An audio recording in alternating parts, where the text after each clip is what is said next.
Good morning, everyone. No money bag, no sack, no sandals, no problem. No money bag, no sack, no sandals, no problem to hinder us in proclaiming the gospel. And remember, last week, we were also talking about the kingdom. We can't enjoy the kingdom unless we go through Jerusalem. All right, Jerusalem. And what is Jerusalem? Well, it's the place where Christ made the ultimate sacrifice, the greatest sacrifice. And, life is about love. Love is about laying down your life. He's showing us how to live. And really living is loving. That is a sacrifice. I said to you, what is your Jerusalem right now? Okay, remember I said, my mother said, you're my Jerusalem. A lot of times children are their Jerusalem for parents. So maybe children might say that their parents are their Jerusalem. All right? However it unfolds, it's good to realize that if I'm really going to enjoy the kingdom, and the kingdom is among us, and we'll enjoy the fullness of it in the next life.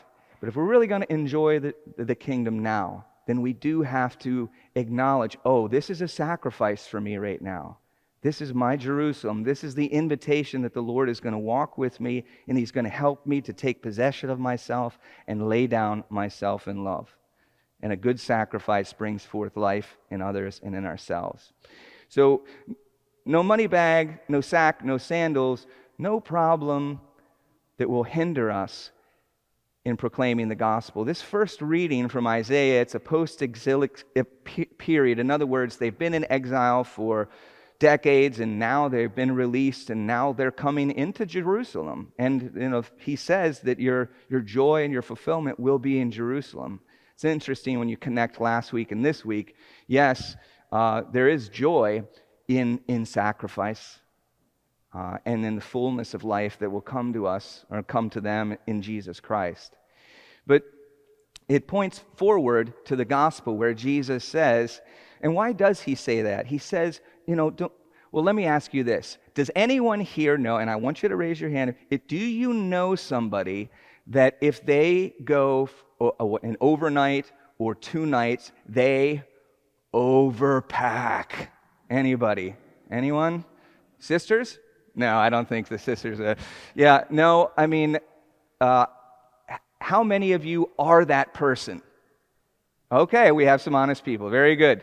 So now what Jesus is saying, he's not saying forget being prepared. All right, it's not saying that. But in this particular instance, he is sending out 72 to go before him, and they're going to preach initially the proclamation of the kingdom. So he's getting things ready because he only has so much time, and we only have so much time. He wants them to go out and to ready, and then he's going to go to all of those places and proclaim the fullness of the kingdom. And so he says, I don't want you to be hindered. Don't take the money bag and the sack or extra sandals, or don't stop along the way and talk to a bunch of people or whatever. Get there. This is the mission. And it's important. So it comes down to today's message. What is hindering you? What are you holding? What am I holding on to that is hindering me in proclaiming the kingdom? The gospel? Is it power? Is it prestige? Is it pleasures? Is it popularity? Is it something else that's coming to your mind? What is it? Deacon Dave Galvin, he is a permanent deacon over in the Eastern Panhandle at St. James the Greater. He tells this story. He took a group of pilgrims to Italy, and I don't remember which basilica it was, but wherever they were going to travel for 2 hours in a bus. And if you've traveled in Italy, it's not like the United States where there's a bathroom, a big bathroom, a woman's bathroom, a men's bathroom with lots of stalls, and it's easily accessible. It is not the case. And he's telling them this. There's no bathroom in the bus. Everybody go to the bathroom now, and don't drink water, all right? So don't drink water on the bus, because we got to get there. We got a private tour. It's going to be wonderful. This is the only time that we're going to have this opportunity during our 10-day stint. So they get on the bus. They're about 30 minutes in, and he gets up, and he's kind of addressing everybody, and he's walking through the bus, and all of a sudden he sees, somebody's got water. They're drinking water. And I'm like, oh no. So another 30 minutes goes by, and what happens? I have to go to the bathroom. And so he goes to the bus driver, and he's like, can you wait an hour? An hour? And I was like, no, I can't wait an hour. So the bus driver says, okay. He gets off at an exit, and they got to go another 20 minutes before they find some sort of gas station. And they do have a bathroom, a public bathroom. One bathroom, one room. So they've got 50 pilgrims. All right. Whoever has to go to the bathroom, go and then get back on the bus. Everyone gets up and goes off the bus.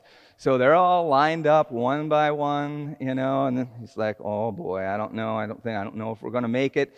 So, but everybody finally gets back on the bus. Some people actually went into the gas station. They came out with what? A case of water. It's like, look, Deacon, it was on sale.